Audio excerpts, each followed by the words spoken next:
मोक्षदा एकादशी व्रत कथा व महात्म। धर्मराज युधिष्ठिर कहने लगे कि हे भगवान, मैंने मार्गशीर्ष कृष्ण एकादशी अर्थात उत्पन्ना एकादशी का सविस्तार वर्णन सुना। अब आप कृपया करके मुझे मार्गशीर्ष माह के शुक्ल पक्ष की एकादशी के विषय में भी बतलाइए। इस एकादशी का क्या नाम है तथा इसके व्रत का क्या विधान है, इसकी विधि क्या है, इसका व्रत करने से किस फल की प्राप्ति होती है, कृपया यह सब विधान पूर्वक कहिए। भगवान श्री कृष्ण बोले, मार्गशीर्ष माह के शुक्ल पक्ष में आने वाली इस एकादशी को मोक्षदा एकादशी कहा जाता है। यह व्रत मोक्ष देने वाला तथा चिंतामणि के समान सब कामनाएं पूर्ण करने वाला है, जिससे आप अपने पूर्वजों के दुखों को खत्म कर सकते हैं। इसका महात्म मैं तुमसे कहता हूँ, ध्यान पूर्वक सुनो। मोक्षदा एकादशी व्रत कथा। गोकुल नाम के नगर में वैखानस नामक राजा राज्य करता था। उसके राज्य में चारों वेदों के ज्ञाता ब्राह्मण रहते थे। वह राजा अपनी प्रजा का पुत्रवत पालन करता था। एक बार रात्रि में राजा ने एक स्वप्न देखा कि उसके पिता नरक में हैं।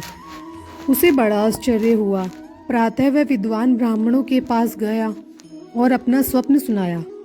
कहा, मैंने अपने पिता को नरक में कष्ट उठाते देखा है।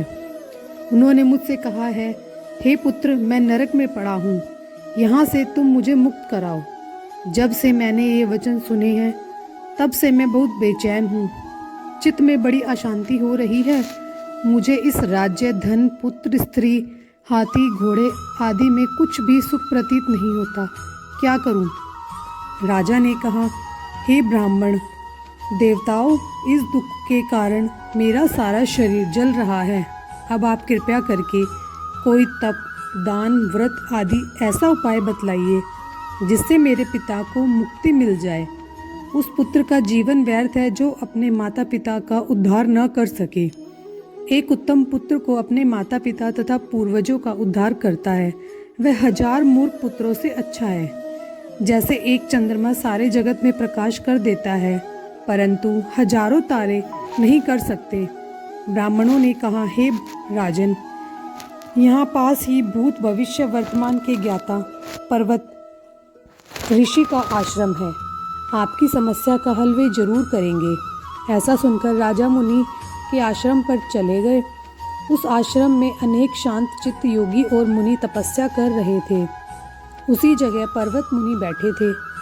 राजा ने मुनि को साष्टांग दंडवत किया। मुनि ने राजा के सांगोपांग कुशल पूछी। राजा ने कहा कि महाराज, आपकी कृपा से मेरे राज्य में सब कुशल है, लेकिन अकस्मात मेरे चित्त में अत्यंत अशांति होने लगी है। ऐसा सुनकर पर्वत मुनि ने आंखें बंद की और भूत विचारने लगे। फिर बोले, हे राजन, मैंने योग बल से तुम्हारे पिता के कुकर्मों को जान लिया है। उन्होंने पूर्व जन्म में कामातुर होकर एक पत्नी को रति दी, किंतु सोत के कहने पर दूसरी पत्नी को ऋतुदान मांगने पर भी नहीं दिया।